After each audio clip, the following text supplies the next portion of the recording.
Okay, so welcome back to the Mormon Truth videos in the Mormon Truth video library on the Dodger Game channel. We are on episode 4 of the Understanding Mormonism, or Introduction to Understanding Mormonism, especially for youth. So when we left off, we were starting to discuss the DNA studies versus the ancestry proclaimed to be Israelite of the Lamanite people, or American Indians, with their patriarchal blessings saying they come from Manasseh, one of the tribes of Israel, and proclaimed by Mormonite Joseph Smith that they were the principal ancestors of the American Indians. However, this is now not really what is being claimed in the preface to the Book of Mormon, as that was changed by the church in 2006 to say that they were among the ancestors. So the DNA in the Native American people essay on the Gospel Topics essay found in LDS.org, basically apologetics being disguised as fair and balanced essays, and the church has changed its tune on the ancestry of these people, on their history, and not going along with what says in the Book of Mormon, that the land was, washed clean by the flood and prepared and preserved for the seed of Lehi, and that they, that it was to be their land, and that it was protected from the, knowledge of other nations, that they might possess it unto themselves. They're kind of trying to throw all that out and say, no, they just mixed into a large existing population of people that apparently, they hint, may have come across the way the anthropologists have been telling us all these years, thousands and thousands of years before Adam would have been in the garden or leaving it. So that's where we left off, and let's take it from there. If you haven't listened to the previous video, you might want to do that. There's a lot of good content regarding that subject. And of course, going into my channel, you will find many videos that get into documenting the specifics on these issues that we're kind of almost summarizing here, introducing but not giving all the documentation. That way we can cover more material, and then you can go back and look on the specific videos where I document, and you can learn how I learned these things right out of the scriptures or other primary source materials. Because I'm not asking you to take it on faith. I'm saying you were given a brain, you've got one, use it. I've documented these things. Look at the evidence, use your mind, and see how it works out. Don't trust us for fools. Check it out. In the Mormon Truth video library on the Dodger Game channel, popping into the channel just left of the subscription button, which is of course found at the bottom of the video description. Let's get into it. Hello, the people in Egypt were not washed away. Babylon, Sumer, China, they weren't washed away. The American Indians weren't washed away. They survived, and they walked across, is what they say, Bering Strait after an ice age, like 20,000 years ago, 15,000 years, whatever, something like that, before Adam leaving the garden. It kind of blows out the Genesis thing, And if you look, the church has changed its story on how this stuff happened. Book of Mormon used to say in the preface, that it came from the Nephites and Lamanites, who were the ancestors of the American Indians, the primary ancestors. Now it says they were among the ancestors. The Book of Mormon says nobody else was here, basically. It says, I promise to save this land for you, protect it from the knowledge of other nations, that you may possess it unto yourselves. This is there, like in 2 Nephi. So they live there from the sea east, the sea west, sea south, the sea north. I don't even know where the sea north is. But they'd spread over the face of the land. They have these civil wars. How can you do that if you've mixed into an existing population? How could there be an existing population if the Jaredites came here right after the flood of Noah wiped out everybody? Well, there wasn't a flood of Noah. There wasn't a lot of things. And so when you first hear this stuff, people people will say, well, it's a bunch of lies. That's not what they told me in primary. Unfortunately, it's very shocking when you find out that everything has been built on a story that doesn't seem to match up with the facts. It doesn't match up with science. It doesn't match up with history, you know. And it doesn't match up with itself. They can't keep their story straight. Jesus can't keep his story straight. He tells the brother of Jared, Ether chapter 3, you're the first guy that's ever seen me. Look at Moses 7, 1,000 years before, he was face to face with Enoch. They had a city together. They all lived together happily for 365 years, you know. During which time they came down from the city of Enoch. It doesn't say when it lifted up exactly, other than it had to be lifted up, you know, later, you know, within 365 years. But during which time they go and visit Adam and all the patriarchs and Enoch, everybody that would have been in the city in the first place, in the valley of Adamonti-Ammon in Davies County, Missouri. That's section 107 of the Doctrine and Covenants, like verse 54. 240 years after they had the city of Zion going on, they go to Missouri to have Jesus visit him when he already lives with them. The Book of Mormon, the Book of Moses gives the genealogy of these guys, just like Genesis. It has all these patriarchs dying. Hello?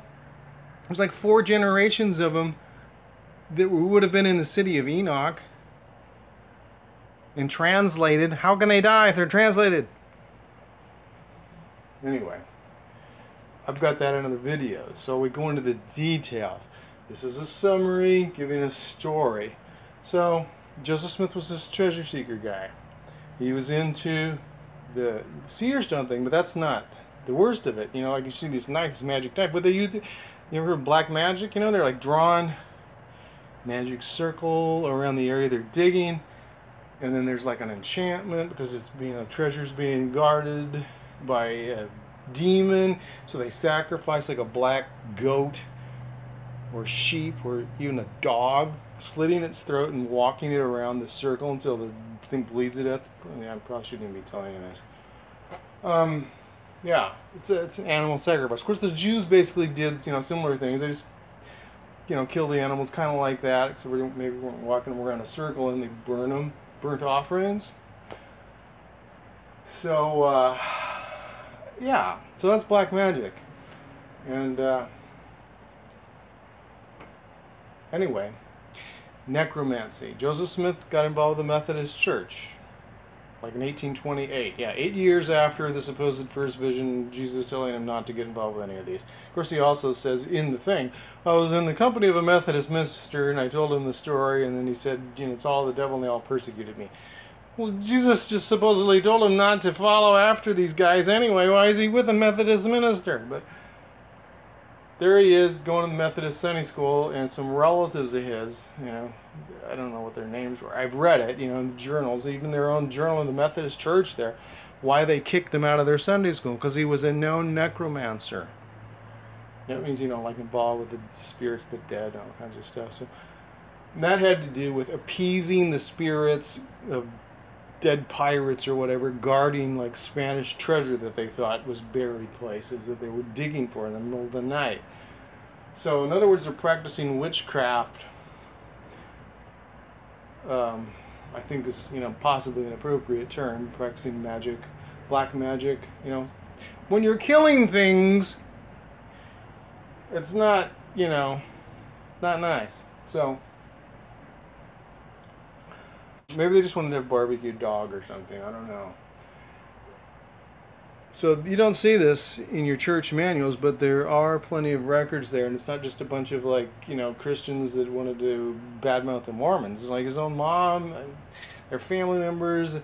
The people that followed Joseph Smith, if you get the picture, remember the 3 witnesses following the girl with the seer stone, you know, within weeks of Joseph Smith, well, he bailed out because his fake bank, you know, went under. They didn't have the money to back, you know, the stuff, the notes they were peddling, I guess. So he takes off with Rigdon, and by the time you get back, a girl with a rock is leading the church. I mean, think about that today. Can you imagine a 16-year-old girl's leading the church with, you know, saying she's getting revelations out of a rock? if she said she's getting them off an iPhone, she's got the Celestial channel, maybe it'll be a little more, believable, right? But the brethren at the top of the church, they know all these stories. They it's not just stories, they got documentation. They were hiding that seer stone in the first presidency vault.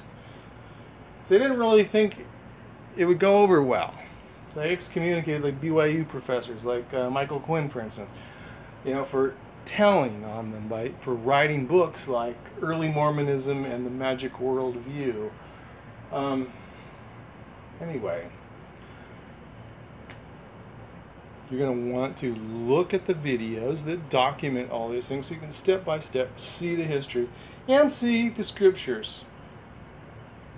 See why you get theme-based scriptures that don't, lessons that cherry pick scriptures so you don't notice things that are problematic in the scriptures. The more that is correlated and controlled, same thing the Jehovah's Witnesses do. They have Bible study, but 90% of it's out of their Watchtower publication, and then they get certain scriptures, and if people give the wrong answer, then they get, like ostracized. So, of course, in Mormonism, what's the worst sin you can commit? Is it like, something horrible? No. The worst thing you can do, supposedly, is not believe it's true. Yeah. So, in other words, if you notice the factual evidence that, hey, it's not the way they told me, or hey, wait, this doesn't really make sense, or that Book of Abraham, I do a video on it, and it's not about the fact that, it's 1,800 years off and all that stuff, but it's about the linguistics. He says things like, I was in the land of the Chaldeans. Well, the Chaldeans weren't there for another 1,000 years, but the Bible's got the same anachronism in it. And in the language of the Chaldeans, Egyptus means forbidden. Well, the time that Egyptus would have been there right after the flood was before the time of Babel. There was no other language supposedly to the story. Plus, the name Egypt is a Greek word. Greek didn't exist at the time. And then he says, Jehovah says, Abraham, my name is Jehovah. Abraham's name was Abram at that time, supposedly in the Bible. And the name Jehovah, it was invented by a Catholic priest in like the 13th century. Okay? That didn't exist. There was no name Jehovah. It's and I show in like on my Abraham videos how that name was created out of like blending certain portions of two different Hebrew words. The words Elohim and Adonai. Elohim means the gods. It's the Heavenly Father's official supposed name in Mormon theology is the gods. And Lord, or my Lord, that's Adonai. And the Hebrews didn't have like vowels and stuff, so his name was like YHWH. So they turned that into Yahweh. But they weren't supposed to say it because it's irreverent. It's too sacred to say his name. So they said a title like the gods, or Elohim, or my Lord, Adonai. So they this Catholic priest kind of combines those and then turns it into a Latin, a Latin version, and it was similar to Jehovah. That's the anglicized, anglicized version. And they didn't have a V and a J then. They had like a W. So it's like something different between Yahweh and Jehovah. It didn't exist. Kolob. The light from our sun comes from Kolob, sending the energy to our sun or something. Okay, maybe it's a bizarre scientific principle we haven't understood. Yeah. There's Pharaoh. Pharaoh means great house. It doesn't mean king by royal birth. If you read the book of Abraham, watch my video and then you'll see it. And you can look at it and it shows the scriptures. And you can read them yourself and see, oh, okay, so this is completely false. This is completely false. This never happened. This didn't exist. This word didn't exist. This language didn't exist. The Israelites are saying Jesus Christ. That's two Greek words. 2200 BC. Greek didn't exist. French didn't exist. You got Jacob saying, brethren, a Jew, in Jacob 7. It's like saying, Abraham had a cell phone and he was texting his bros. And you'd say, they didn't have cell phones. Well, they didn't have Greek. They didn't have, the word Yahweh. They didn't have this. They didn't have that. All kinds of things that people in Joseph Smith time knew. They'd, seen the name Jehovah in, Tyndale's version of the Bible. So he thinks that, they used the word Jehovah back then. Well, he didn't know that it was the word they just invented a couple hundred years prior, not 3,000 years ago. So he puts in evidence. It's like leaving your fingerprints on the cookie jar, Sorry, the evidence shows things are not the way you told the story, Joseph. I think I'm going to end it there for today. The details are in the other videos. You see the documentation. Stay tuned for the next. Mormon Truth Video Library is featured on the Dodger Game channel, a completely unrelated sounding name. MTV Library out. Now I want to do I want to say something to everybody. Like I said, I'm trying to direct this, especially for youth. The EFY, especially for youth. So, I especially taught youth in the church. And when I was younger,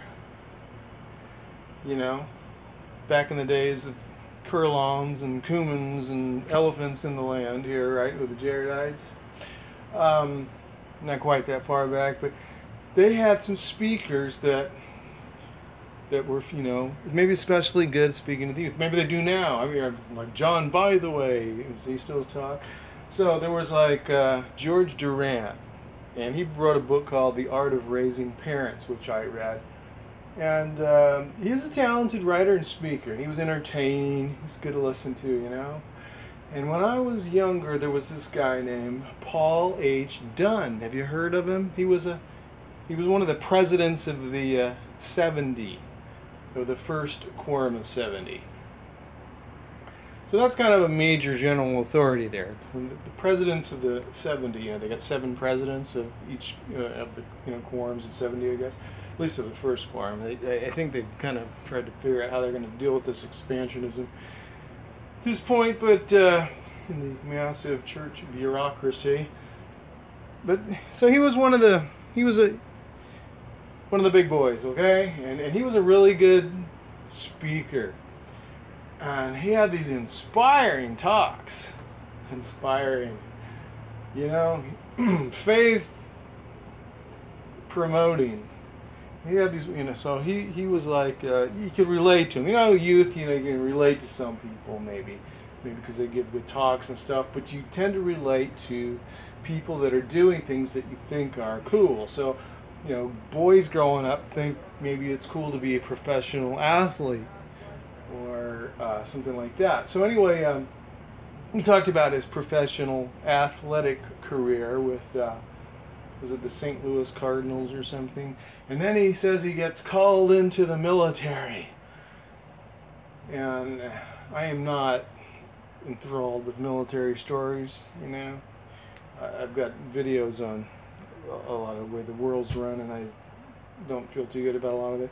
So, at any rate, he's involved with the Second World War, he says, invading, various islands and so forth. Against the Japanese forces. So he's got these incredible stories.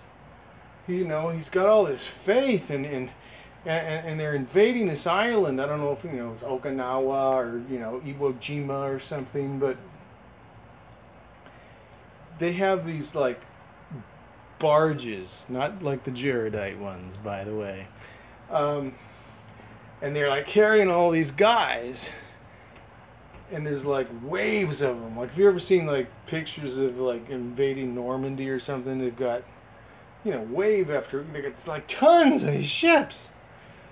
And these are just like these transport things. They're like wide open, like a convertible car or something. And they just go and they land on the beach and the guys run out, and Anyway, he says the first like six or like he's in the seventh wave of them. He said every single one of them got blown out of the water, you know, with artillery.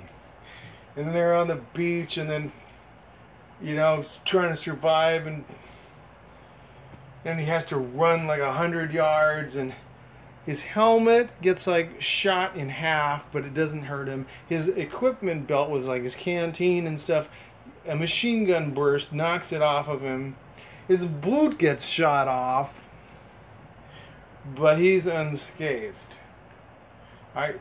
That's like one of the stories. I mean, there were a lot of these stories. So he was this really popular speaker. Like I said, like maybe, you know, you've had churches, you know, tapes from like somebody with tapes. Now they're CDs, or now they're actually DVDs probably, or whatever, from people, you know, like at EFY, right?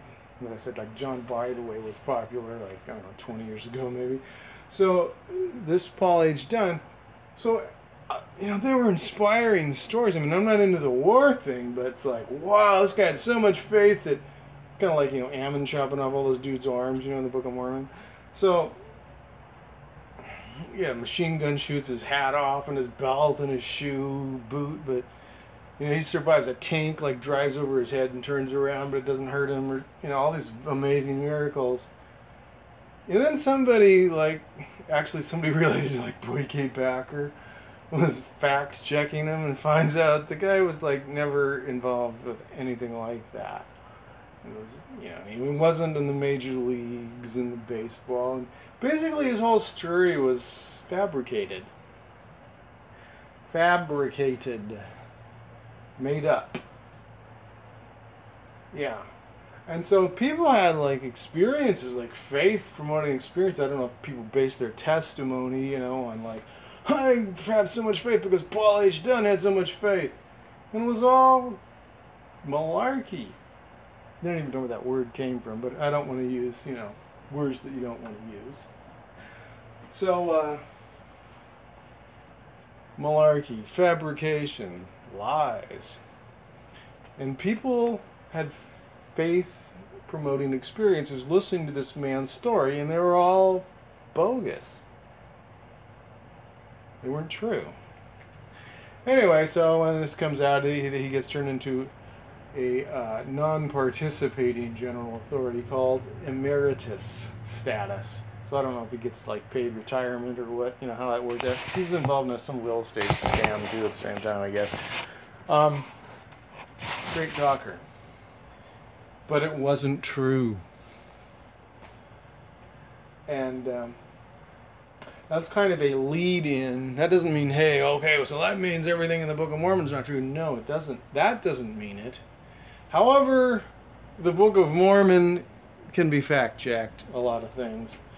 And, you know, there are people that dwell on the fact that it says there were horses, says there were elephants, says there were honeybees, it says there were goats and sheep. And, you know, the Jaredites brought all kinds of stuff. Why? Because of the flood that God didn't repopulate the land in Joseph Smith's mind or something? I don't know, but it says they brought all these things. And Orson Pratt was saying, like, they had, like, whatever, mastodons on the barges or something. I haven't read that lately yet. He had some interesting stories. I read this huge book called The Marvelous Discourses and Writings of Orson Pratt. Very vivid imagination, or whatever you want to say, but, you know, he, like, makes it real. He's talking about life on Kolob and things like that. And, of course, Kolob's a star, you know, but it was either on or near Kolob, or he made it real. Of course, if you really look into the theology, if you think, okay, you know, Bruce McConkie said, well, Jesus only does what God did, his Father did, so God actually was a perfect, sinless Savior on another world, and it's like, okay, well, show me somebody that screws up like me and still makes it right. There are a lot of convoluted issues. It's like, okay, Jesus made the whole universe. Like, look at Genesis. It says, okay, on day 1, he says, let there be light. You know, but he doesn't create the sun until, like, day 3. You know, day 2, divide the waters from the waters or whatever. But when you get to day 3, oh, let's create the rest of the universe. Okay, everything's, like, Earth-centric, and then, okay, we created all the stars. Like, they're just created to decorate, you know, the sky for this Earth. There's, like, trillions of stars. And they got planets around a lot of them. But no, that was just like a, a side issue. Let's create like a quintillion extra things more on this day than we've done in the previous 2 days. Everything's like all around this Earth, like it's the center of the universe or something. It's ridiculous. So are a lot of things in there. So we're going to go through the Book of Mormon, I think, or at least some of it. Genesis, go through some of these stories. The point is, sometimes you can make something sound good and be really inspiring, and it's completely fabricated. And that is the case with Elder Paul H. Dunn. And that seems to be the case with various stories that we read that are completely impossible to take place in some of the scriptures, or ones that contradict each other completely as well. This has been a short session. MTV Library. I shouldn't say MTV. It makes you think of MTV, and I'm totally not into that sort of a thing. Mormon Truth Video Library. Signing off. Maybe I ought to check out some Paul H. Dunn things. YouTube. Great speaker. So is George Durant. Don't agree with everything he said, but he did a good job saying I do agree with some of the things he said. He talked about being nice to people. You, a number one Christian. That was a good talk. Good talk. There are good things taught in the church. There are good things taught. But most of the scriptures stories are R-rated. Shouldn't be watching R-rated stuff, said Gordon B. Hinckley. And scriptures are chopping off people's arms is R-rated. Well, let's think about something nice. Blessing the children. Blessing the children of 2,000 men and their wives and children in about an hour. I did the math on that a long time ago. It didn't work out too well.